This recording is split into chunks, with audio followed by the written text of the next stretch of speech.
औज़ु बिल्लाहि मिनश शैतानिर रजीम बिस्मिल्लाहिर रहमानिर रहीम। 18वां दिन आज इस धरने का है जो सिंध असम्बली पे जारी है और मुसलसल एक जद्दोजहद है, इस्तिकामत है, एक जोश और वलवला है जो इस धरने के शुरका में देखने में आता है। सुबह से वफूद का सिलसिला शुरू हो जाता है। इस वक्त भी हमारी डिस्ट्रिक्ट साउथ की ख़वातीन का एक बहुत बड़ा वफ़द मौजूद है। इससे पहले एक बहुत बड़ा इदारा है पूरे पाकिस्तान का, जामियातुल मोहसिनात। सैकड़ों तालिबात उसकी यहाँ आईं और उन्होंने अब इस धरने में कई घंटे गुजारे। इसी तरह ताजिर, सनतकार, तलबा, असातिज़ा, वकला, मज़दूरों की यूनियनें और मुख्तलिफ़ पॉलिटिकल पार्टीज़ के ज़िम्मेदारान और कारकुनान इस धरने में शरीक हो रहे हैं। ये धरना इसलिए भी अब एक मरकज़ी हैसियत इख्तियार कर गया है कि अब ये कराची के हक़ और इख्तियार की वाहिद तवाना और जमहूरी आवाज़ है।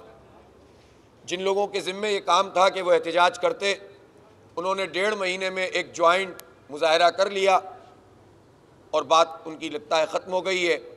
अगले मुज़ाहरों की तारीख़ें भी उन्होंने 2-2 महीने बाद की दे दी हैं। ज़ाहिर सी बात है कि इससे संजीदगी का पता चलता है। काश कि सिंध की अपोजिशन जो वफाक में हुकूमत में है वो इस बिल के हवाले से कोई किरदार अदा करती तो आज ये सूरत हाल ना होती।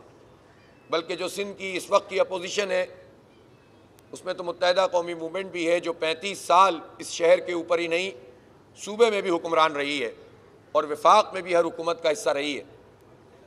मुसलसल 35 साल हुकूमतों में रहने के बावजूद शहर कराची ने इन 35 साल में पीछे का सफ़र किया है। वो शहर जो अपनी ट्रांसपोर्ट के एतबार से और अपनी सड़कों के एतबार से, अपने सिस्टम के एतबार से एक ग्रो करता हुआ शहर था। मसाइल सारे अपनी जगह मौजूद थे जो एक बड़े शहरों के मसाइल होते हैं, लेकिन 35 साल में हमारा सफ़र बहुत पीछे की तरफ चला गया। हमारी कौम का बहुत नुकसान हो गया। यहाँ रहने वाले हर ज़ुबान, हर नस्ल, हर बिरादरी से ताल्लुक़ रखने वाले लोग हैं। ये सब इस शहर की, इस सूबे की, इस मुल्क की खिदमत करते हैं। हर तबका ज़िंदगी से लोग मौजूद हैं, लेकिन इनके लिए बुनियादी सहूलतें छिनती चली गई हैं। इस वक्त शहर में ट्रांसपोर्ट का कोई निज़ाम ही मौजूद नहीं है और सरकार की कोई गाड़ी नहीं चलती है। अभी ग्रीन लाइन का भी अधूरा इफ्तिताह हुआ है, वो भी इस हुकूमत ने भी 3 साल लगा दिए और इस ग्रीन लाइन पर कोई काम आगे नहीं बढ़ सका। सूबाई हुकूमत ट्रांसपोर्ट के हवाले से हर थोड़े दिनों में ऐलान करती है कि 2000 बसें आ जाएंगी, 1500 बसें आ जाएंगी, 1000 आ जाएंगी, फिर 200 तक बात चली गई। लेकिन 14 साल इनके इक़्तिदार को पीपल्स पार्टी के हो गए, ये बसें आज तक नहीं पहुँच सकी। हमारी कराची ट्रांसपोर्ट कॉरपोरेशन ख़त्म हो गई। हमारी सर्कुलर रेलवे बंद हो गई पिछले 10-20 साल में और इस तरह बदतरीन सूरत हाल से हम इस वक्त दो चार हैं। सरकारी इदारे, कॉलेजेस जो हमारी शिनाख्त थे, यूनिवर्सिटी, कराची यूनिवर्सिटी और हमारे कॉलेजेस हमारी शिनाख्त हुआ करते थे, एनईडी यूनिवर्सिटी, सिर्फ 2 जनरल यूनिवर्सिटियाँ इस वक्त पूरे शहर 3.5 करोड़ की आबादी में हैं और सूरत हाल ये है कि 50,000 तालिब इल्म इंटरमीडिएट का इम्तहान पास करते हैं और उनकी खपत सारी मिला लें तो 16,000 से ज़्यादा नहीं है। अब या तो उनके पास इतने पैसे हों कि वो प्राइवेट इदारों में पढ़ सकें और उनके वालिदैन पढ़ा सकें। ज़ाहिर है गरीब लोग, मिडिल क्लास लोग इनके सामने महंगाई का एक अजदहा मौजूद हो, जिनके सामने रोज़ाना की ज़रूरियात पूरा करने के पूरे जो है वो मसाइल मौजूद हो और आमदनी ना हो, वो अपने बच्चों को कहाँ से जो है वो इन भारी भारी फीस अदा करके पढ़ाएंगे। सरकारी स्कूल इस शहर में 4-4.5 हज़ार जो 2001 में सिटी डिस्ट्रिक्ट गवर्नमेंट के मातहत आ गए थे और उसमें इम्प्रूवमेंट शुरू हो गई थी नेमतुल्लाह खान साहब के ज़माने में, लेकिन फिर सिंध हुकूमत ने उसको अपने सूबे में ले लिया और फिर उसके बाद अब तो सूरत हाल ये है कि इस वाले काले कानून में इन्होंने KMC के 1000 स्कूल भी अपने पास ले लिए हैं। इनकी परफॉर्मेंस तालीम के मैदान में क्या है ये सबको मालूम है। 277 अरब रुपए का बजट है तालीम का सूबे में और उसमें 90% जो है वो उन अखराजात में जाता है जिसमें ना ट्रेनिंग, ना डेवलपमेंट, ऐसी डेवलपमेंट जो तालीम के मैदान में हो और जिससे मेयार तालीम बेहतर हो, वो कोई भी नहीं हो रहा। बल्कि तालीम का शोबा और सेहत का शोबा 277 अरब रुपए तालीम और 173 अरब रुपए सेहत, ये तकरीबन समझ लें कि 500, 450, 500 अरब रुपए ये इस वक्त सारे कहाँ जाते हैं समझ में नहीं आता। करप्शन है, लूटमार है, हर वक्त इन शोबों के अंदर ट्रांसफ़र और पोस्टिंग की बुनियाद के ऊपर पैसे लिए जाते हैं, प्रमोशंस की करप्शन होती है और सियासी बुनियादों के ऊपर भर्तियां होती हैं, वो भी पैसे देकर जो है वो लोग भर्तियां करते हैं। आप जाएं और पूरे सूबे सिंध में असातिज़ा का मेयार देखें तो हैरान रह जाएंगे कि उनकी ट्रेनिंग का कोई निज़ाम नहीं है और पता चल जाएगा कि किस बुनियाद के ऊपर ये भर्ती हुए हैं। इस बदतरीन परफॉर्मेंस के साथ अब ये KMC के स्कूल भी अपने पास ले रहे हैं, बजाय इसके कि PFC अवार्ड करें, बल्दियाती इदारों को पैसा डिवॉल्व करें, पैसे दें, मुंतकिल करें, ये सारे के सारे इदारे ही अपने पास रखना चाहते हैं। तो इससे पूरे सूबे में बदतरीन सूरत हाल है। शहर कराची एक मेगा सिटी है, आप अभी गूगल करें तो आपको पता चलेगा कि जो सिटीज़ की आबादी होती हैं उनमें कराची दुनिया में तीसरे नंबर पर है, और अगर उसकी पेरिफेरीज को भी सबको ले लिया जाए तो भी कराची का नंबर जो है वो 6वां 7वां नंबर है दुनिया में। इतनी बड़ी आबादी का शहर सिर्फ आबादी नहीं है, पोर्ट सिटी है। पूरे पाकिस्तान की मईशत का इन्हिसार इस पोर्ट से है। ये टैक्स देने वाले लोग हैं कराची के, यहाँ की सनतकार टैक्स देते हैं, और हम ये देखते हैं कि जितने भी टैक्सेस उठाकर देख लें, कराची का शेयर आधा होता है और बकिया पूरे मुल्क का आधा होता है। इसलिए हम ये समझते हैं कि ये शहर हक रखता है इस बात का कि हमारे बच्चों को तालीम मिले, रोज़गार मिले। ये शहर हक रखता है कि हमें ट्रांसपोर्ट का निज़ाम बने, यानी जहाँ पर सरकार की इतनी बसें चलती हों पहले, और पब्लिक प्राइवेट पार्टनरशिप और प्राइवेट बसों का भी एक बेहतरीन निज़ाम चलता था और सर्कुलर रेलवे भी चलती थी, वहाँ सूरत हाल ये है कि सरकार की बसें ख़त्म और जो प्राइवेट सेक्टर की बसें हैं वो भी महदूद हो गई। सर्कुलर रेलवे बंद पड़ी हुई है, उस पर सिर्फ ऐलानात हैं, काम नहीं है। और ज़्यादातर जो सबसे अय्याशी वाली यहाँ की अगर कोई सवारी है लोगों के लिए तो वो चिंची है, या लोग मोटरसाइकिलों पर पूरे ख़ानदान समेत आने जाने पर मजबूर हैं। बसों की हाल ये है कि छतों पे लोग सफ़र करते हैं। ये इस शहर का हाल कर दिया इन लोगों ने। और फिर जब इनसे बात करो कि आपने इतना हमारा बेड़ा गर्क कर दिया और आप मज़ीद सारे इदारे अपने पास रख रहे हैं, तो आप एम्पावरमेंट करें, आप सिटी गवर्नमेंट को गवर्नमेंट का दर्जा दें जो आइन में लिखा हुआ है, आइन के आर्टिकल 140A में, और इख्तियारात मुंतकिल करें। बुनियादी हुकूक का एक पूरा आइन के अंदर क्लॉज हैं, पूरी आर्टिकल्स हैं, उनके मुताबिक भी ये शहरी हक़ रखते हैं कि इनको तालीम मिले, सेहत मिले, रोज़गार मिले। लेकिन ये हुकूमतें कुछ नहीं कर रही हैं, और इस मामले में वफाकी हुकूमत और सूबाई हुकूमत के रवैयों में कराची के साथ सलूक में कोई फ़र्क नहीं है। एक तरफ सूबाई हुकूमत ये सब कुछ कर रही है और दूसरी तरफ वफाकी हुकूमत ने जो हमारी मरदमशुमारी है उसमें डंडी क्या मारी है, बल्कि छुरा चला दिया है, आरा चला दिया है, और हमारी आधी आबादी को तकरीबन काउंट ही नहीं किया। और बदकिस्मती ये है कि इन्होंने कहा यह कि हम इसलिए इसको नोटिफाई कर रहे हैं, इस गलत मरदमशुमारी को, कि हम नई मरदमशुमारी कराएंगे।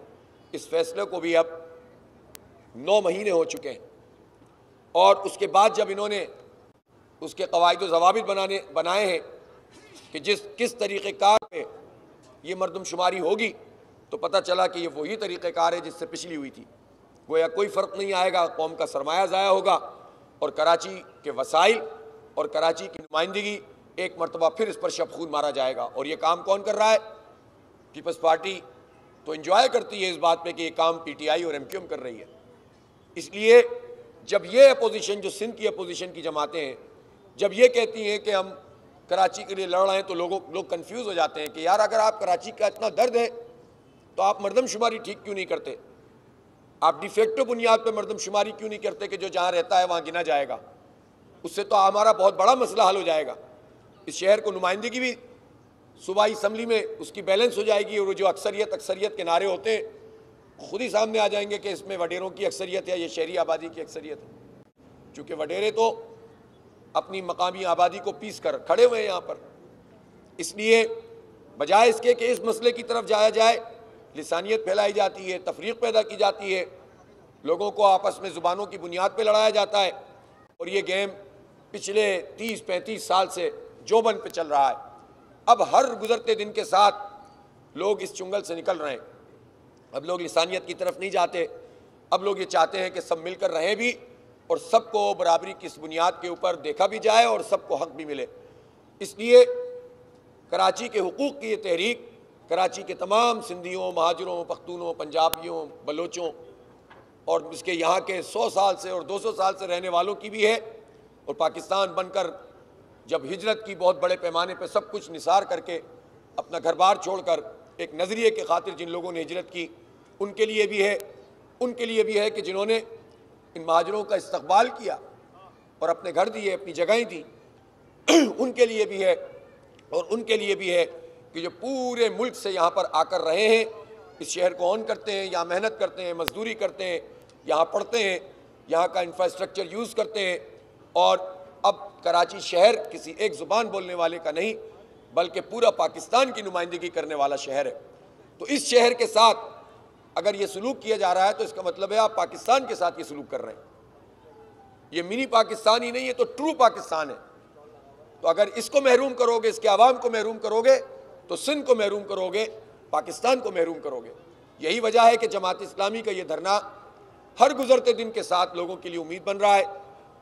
और यहाँ पर इतनी बड़ी तादाद में मुख्तलिफ जमातों के लोग आते हैं कि हम हैरान हो जाते हैं कि कैसे दूसरी पार्टियाँ जो हमारे सियासी मुखालिफिन हैं वो इस धरने का हिस्सा बन रहे हैं। तो वो कहते हैं कि उम्मीद यहीं से हमें पैदा हुई है। और जमात इस्लामी ने इस शहर की तामीर की है, तरक्की की है। नेमतुल्लाह खान साहब, अब्दुलसत्तार अफ़गानी, ये दो ऐसी शख्सियात हैं जो मेयर रहे, और कोई उनकी कारकर्दगी पर, उनकी दयानत पर और जो तामीर व तरक्की उन्होंने की है उस पर कोई आवाज़ नहीं उठा सकता, उंगली नहीं उठा सकता। ये जमात इस्लामी है। इसलिए हम यहाँ धरना दिए बैठे हैं 18 दिन से। हर तरह के मौसम में लोग मौजूद हैं। बरसात हमने गुजारी है, सर्दियाँ गुजारी हैं, माएँ बहनें आती हैं, बच्चों के साथ आती हैं। ऐसे नहीं कोई आ जाता इस तरह से। फिर हमने ये फैसला किया कि हम इस धरने को मरकज़ बना के पूरे शहर में तहरीक चलाएंगे, और चल रही है। कम अज़ कम 200 के करीब हमारी छोटी बड़ी रैलियाँ अब तक हो चुकी हैं।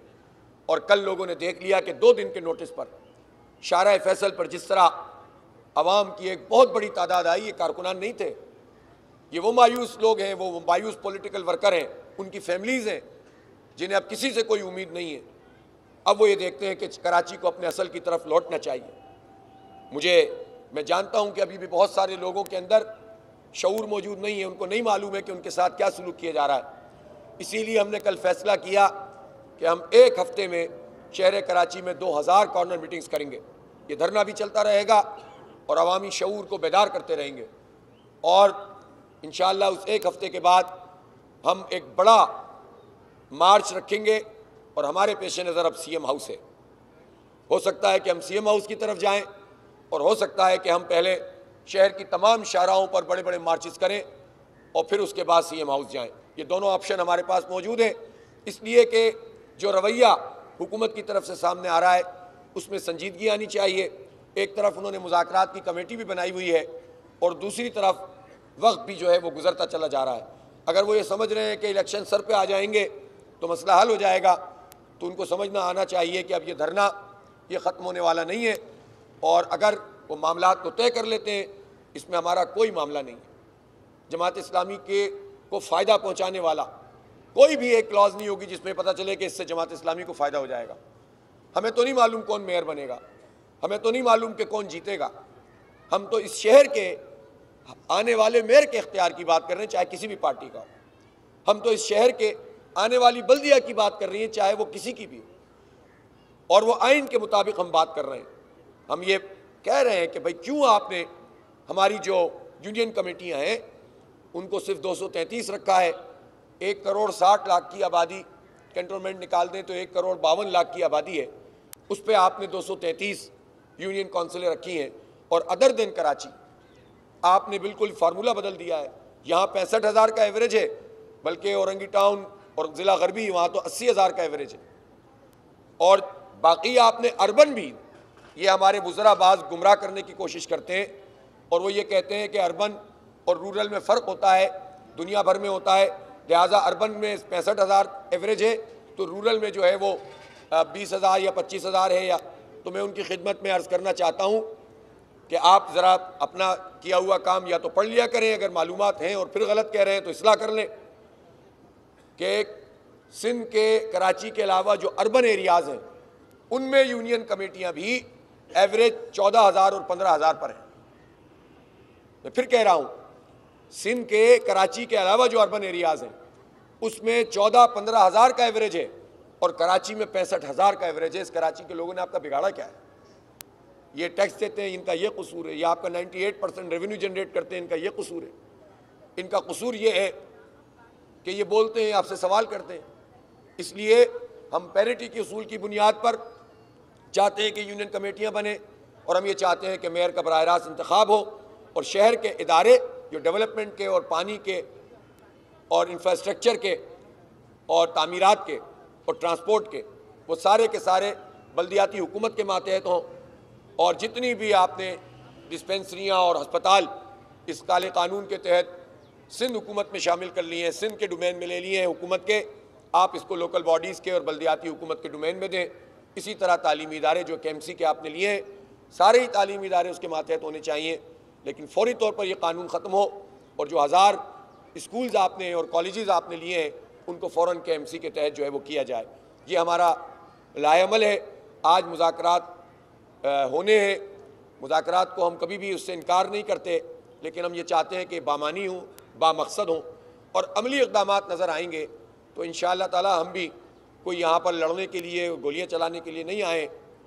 यहाँ 18 दिन से बैठे हुए हैं तो किसी कॉज के लिए बैठे हुए, और वो कॉज हमारा ज़ाती नहीं है बल्कि शहर के मफाद का है।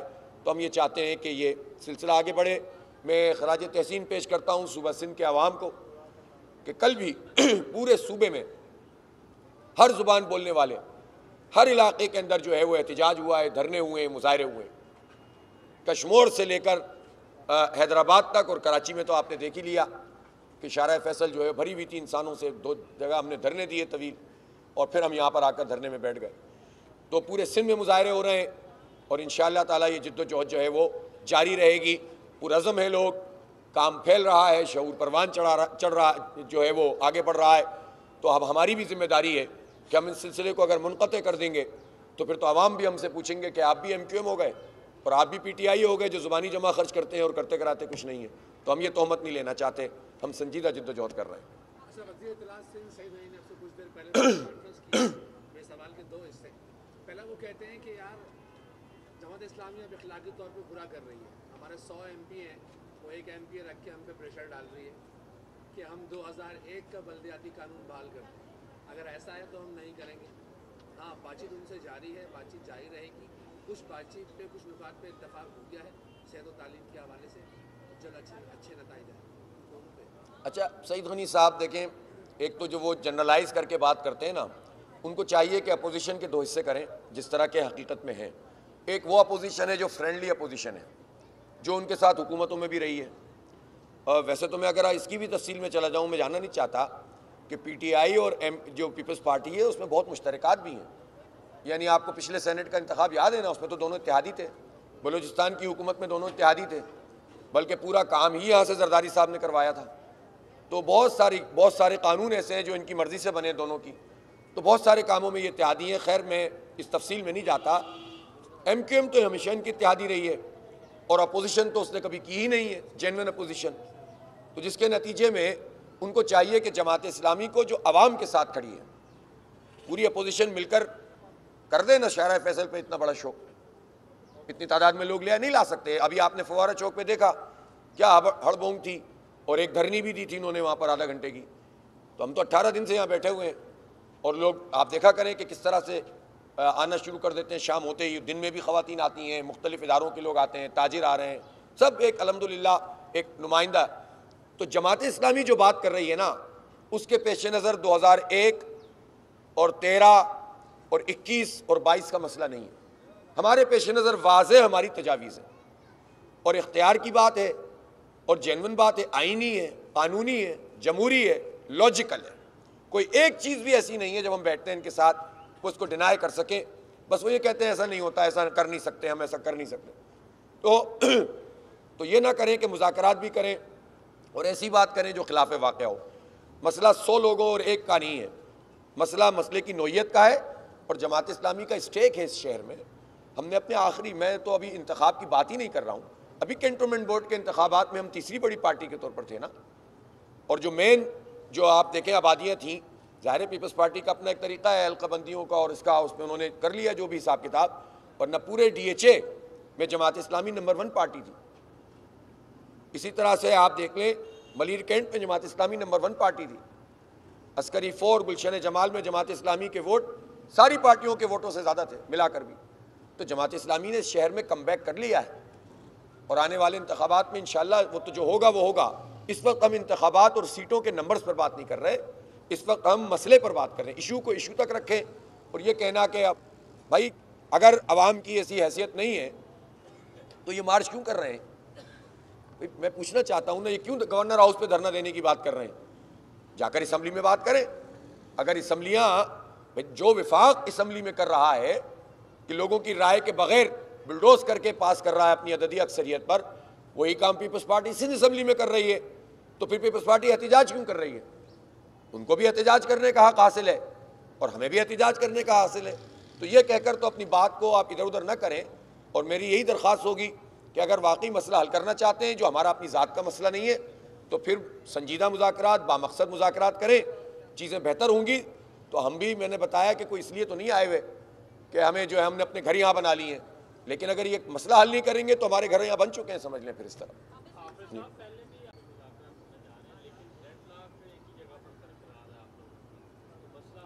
नहीं, 3 दफ़ा बात हुई है ना। एक दफ़ा तो जब यहाँ पर आए थे उसमें कमेटी बन गई, दूसरी मरतबा जो है वो समझ लें उन्होंने ख्वानदगी की, सबने अपने अपने दलाइल दिए, सबने नोट किया, अपनी लीडरशिप से बात की। अब होना ये चाहिए कि ये मुज़ाकरात तो सुबह शाम की बुनियाद पर होना, अब उसमें फिर गैप आ जाता है। बहरहाल आज हम देखते हैं कि कोई संजीदा बात होती है तो ठीक है, और अगर नहीं होती है तो धरना तो जारी है। बल्कि हम तो, मैंने तो आपको बता दिया, हम तो ये हुकूक़ कराची की तहरीक है पूरी। और मैं तो कहता हूँ अगर पीपल्स पार्टी इन बातों को मान ले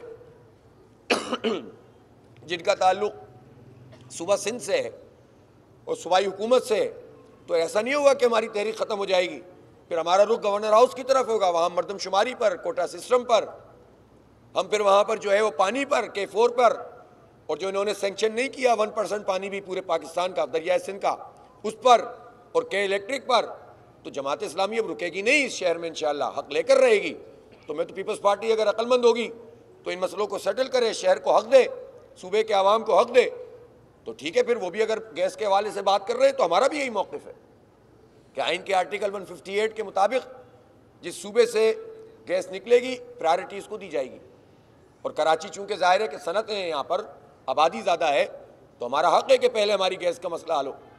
तो ये तो हम आइनी तौर पर इस बात का इस्तेकाक रखते हैं, तो ये मसला हल करें, सूबे सिंध से मुताल्लिक़ जितनी चीज़ें वो ठीक करें, तो हमें क्या ज़रूरत है ये सब काम करने की।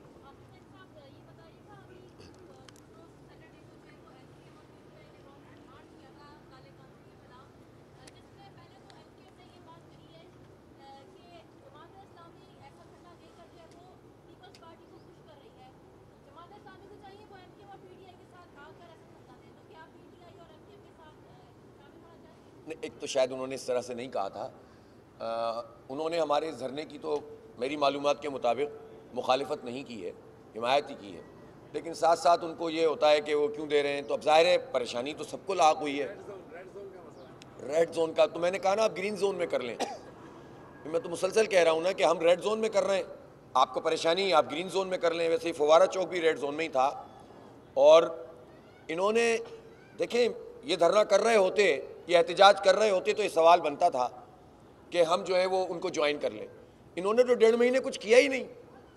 ड्राइंग रूम पॉलिटिक्स की, ऑल पार्टीज पॉलिटिक्स की, stakeholder party politics, press conference और सोशल मीडिया पॉलिटिक्स की।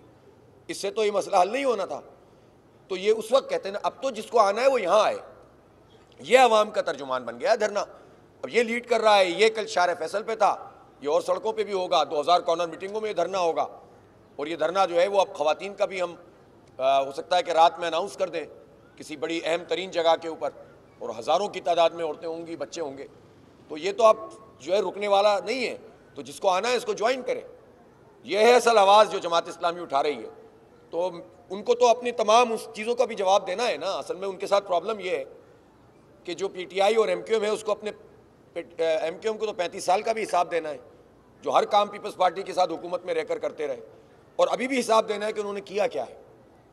वो तो देना वो हिसाब, उन्होंने किया क्या है। 26-27 नवंबर से मसला चल रहा है ना, पहला भी लाया था। आज कितने दिन हो गए? 1.5 महीने में इस धरनी के अलावा क्या किया उन्होंने? तीनों चारों पांचों 8-10 जमातों ने मिलकर जो किया है।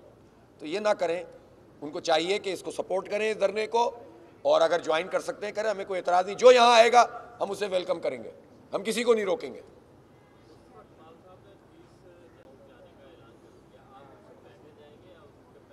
ये तो हम मशवरा करके बताएंगे। सबके लिए ओपन है, सब जा सकते हैं।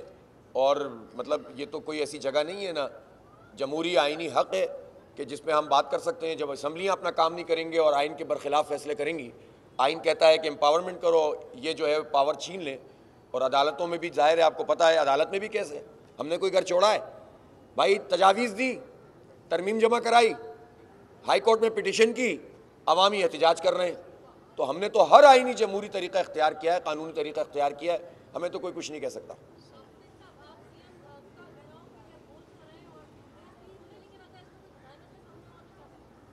अगर यहाँ भी मुज़ाहमत का सामना होता तो क्या आपके ख्याल में हम घर चले जाते? इंशाअल्लाह अव्वल तो ये है कि होना नहीं चाहिए, होगा तो फिर उसके मुताबिक ही प्लान B, C होते हैं, सब करेंगे। ठीक, थैंक यू।